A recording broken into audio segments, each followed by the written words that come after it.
Hello viewers, today I'll be doing a demonstration on how to replace the cabin filter in your 2000 Subaru Outback. Now this will apply to other models.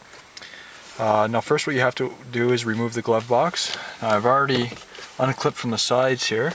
As you can see on the sides, there's two tabs in total that hold it in. They actually go into these clips in here. Now what you actually have to do is squish the sides of the glove box in. This is actually fairly hard. It took me a little time to actually pull it out because the plastic is fairly rigid, so you want to be pretty careful with it too because you don't want to crack in your glove box either.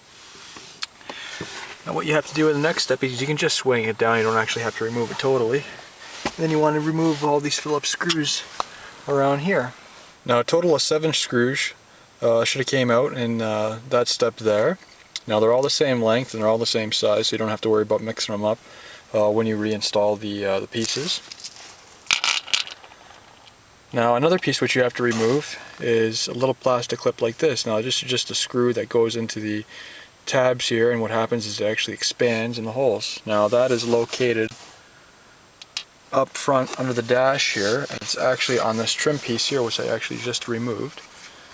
And this is just the side panel piece, which goes along there. So it'll be up underneath here, just in front of the vent here. As you can see, that's where it goes. Now to remove this piece, this just snaps in after. So you have a total of 3 snaps here, and you also want to make note of this tab here, because it actually slides behind this dash part here, so you actually don't want to break that either. So you have this one here, this tab, and this one here. And what you just simply do is just pull it back. As you can see, here's the locations here on the panel itself. Now after you've removed that, there will also be another Phillips screw hiding right there, and that's right behind this piece here. Now we'll have to remove 2 other metric bolts. These are 10 mils or Phillips head you can use on them. Now these are directly located right above the glove box here. So one is in this location here, I just took it out, and the other one is still left in, which is right there. Now once you've removed the 2 top bolts, you can now drop down the glove box. Now when you're taking out the glove box, you also have to watch for the wiring harness for the light right here. And here's the clip for it right there.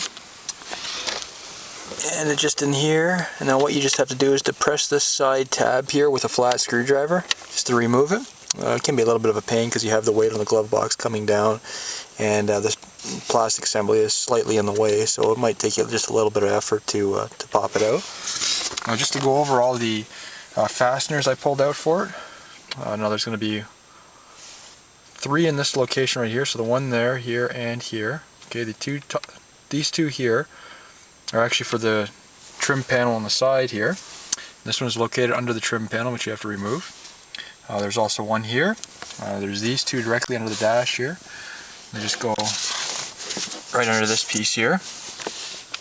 Now you have the 2 other screws on the other side, which are right there.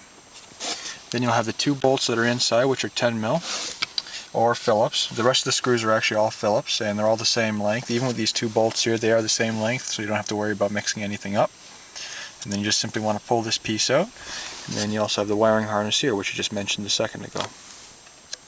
Now once you've done that, now you have to remove this piece right in here. Now to remove this plastic cover, you'll have to remove clips which are located here, there, here, and here.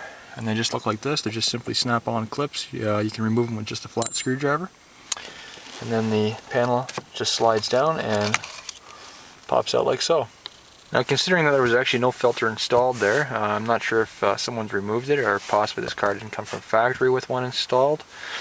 But I have a new filter here, so I'll show you how this is done. So you can see on the top here, this both has arrows, which way it points up.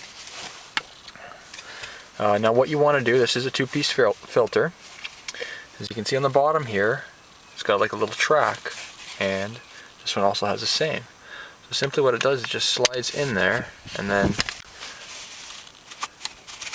it'll just go all the way to the end until it stops. Now where it stops here is actually right there. It's a little center tab, and then it hits right on there. Now when installing this, you have to install the top one first and push it all the way to the top, and then install the bottom one. Now with the bottom one, it does have an alignment right there also. It's kind of hard to see inside there, but it's right there. Now you see this if you're working on your own vehicle. I don't have an extension light or anything with me to show you a little better. Now what I also recommend to do is before you put the new filter in, is actually, if there's some debris and stuff in here, which there was in mine, and now I've vacuumed up most of it, the rest of there is just kind of baked on, so it's kind of hard to get out. But I just vacuum that stuff out of there, because any of this stuff can cause odors. Along with the air filter itself too. You want to replace that every so often, about once a year, depending on how much you drive. These obviously will get plugged up. They will cause a load on your heating and air conditioning system in your vehicle, so it may not run as efficiently, and it'll also cause some odors in your vehicle too, so this can be possible causes for that. I'm just going to install the filter here, and I'll show you what it looks like when it's installed. Now after you've reinstalled the filter, you should have something that looks like this. The larger filter goes on the top and the smaller filter goes on the bottom. Push it all the way in until it hits to the end. Now you'll feel this top one click in here when you push it up. Actually, you have to take 2 hands to do this. You actually have to hold this one in place because it will fall down, and then slide the bottom one in. The bottom one actually goes fairly easy, and if you put it with the top filter already installed, because it has 2 alignment pins to go with, if you try to install the bottom one first, you actually don't have enough room, and this top one here will jam up. So what you want to do is just simply reinstall this cap, and then everything else goes installation in reverse. Now if you have any comments or questions, please don't hesitate to post them. Thank you for watching.